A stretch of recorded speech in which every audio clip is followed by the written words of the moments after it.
Bonsoir à toutes et à tous. Dans l'actualité de ce mardi 12 août, la préfète de la Haute-Marne s'est rendue dans une exploitation afin de discuter avec les éleveurs et acteurs du monde agricole sur la situation de crise concernant le loup. Ce lundi, le nouveau sous-préfet de Commercy a pris ses fonctions dans la Meuse. Il succède à Pierre-Yves Argard. Avant de rejoindre Commercy, il était directeur général de Finistère Habitat à Quimper. Il occupe ce poste pour la première fois.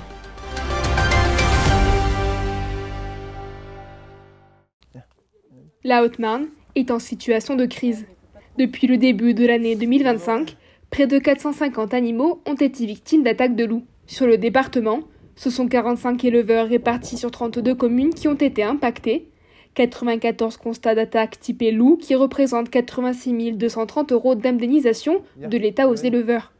Suite aux différentes attaques, 20 éleveurs ont bénéficié de clôtures d'urgence. À Léniseul, Pierre-Édouard Brutel, un exploitant agricole au vin, a déjà subi 3 attaques de loups depuis janvier 2025.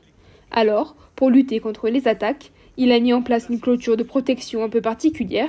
Ce modèle n'est pas homologué par le plan national pour le loup. On se trouve aujourd'hui sur mon exploitation parce qu'on a voulu rencontrer l'État et lui présenter le côté expérimental d'une clôture de protection loup.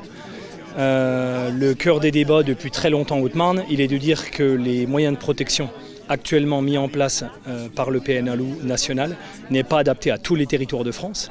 On ne peut pas se protéger du loup de la même manière en Corse, en Bretagne ou en Haute-Marne. L'expérimentation, elle s'est principalement faite sur le fait que les troupeaux dans notre département sont gardés par des clôtures fixes, qu'aujourd'hui dans le plan national loup, la seule solution qui est envisageable est de protéger électriquement cette clôture par l'extérieur, donc du côté on va dire du voisin proche du sol, ce qui ça n'est pas du tout faisable techniquement pour son entretien, pour sa durabilité.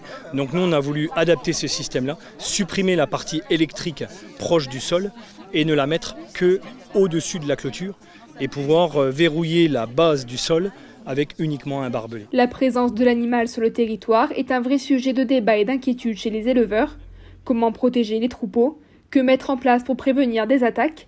Est-ce que les clôtures sont réellement adaptées à la menace? Ce sont des questions qui ont toutes été posées ce mardi matin. La préfète de la Haute-Marne était sur place, accompagnée par Jean-Paul Selet, préfet délégué au plan loup pour la région Rhône-Alpes-Auvergne. L'enjeu pour les éleveurs aujourd'hui, c'est de se protéger contre la prédation du loup, dont la présence est avérée sur le territoire de la Haute-Marne et en particulier dans le secteur du Bassigny. Pour protéger leurs élevages, il leur revient d'envisager de les clôturer avec une clôture pas ordinaire du tout, c'est une clôture électrifiée et c'est celle qui permet de défendre les troupeaux. Donc l'enjeu aujourd'hui, c'était effectivement d'indiquer au préfet loup qu'en territoire de plaine, les clôtures actuellement homologuées ne sont pas adaptées puisque les clôtures actuellement homologuées sont celles des alpages, de territoires montagneux qui ont été en France les premiers à voir la reproduction du loup et l'installation du loup. La pose de la clôture de protection reste la solution principale proposée par l'État. Malgré cela, les éleveurs restent inquiets quant à l'efficacité et le coût du dispositif. Il y a quelques semaines, 5 louvetons ont été détectés sur le territoire. Selon les analyses ADN effectuées par l'OFB, le loup qui stationnait sur le secteur de Poisson aurait trouvé une louve dans le secteur du Bassigny et aurait formé une meute. C'est au cimetière militaire que Éric Leroux a pris ses fonctions de sous-préfet de Commercy.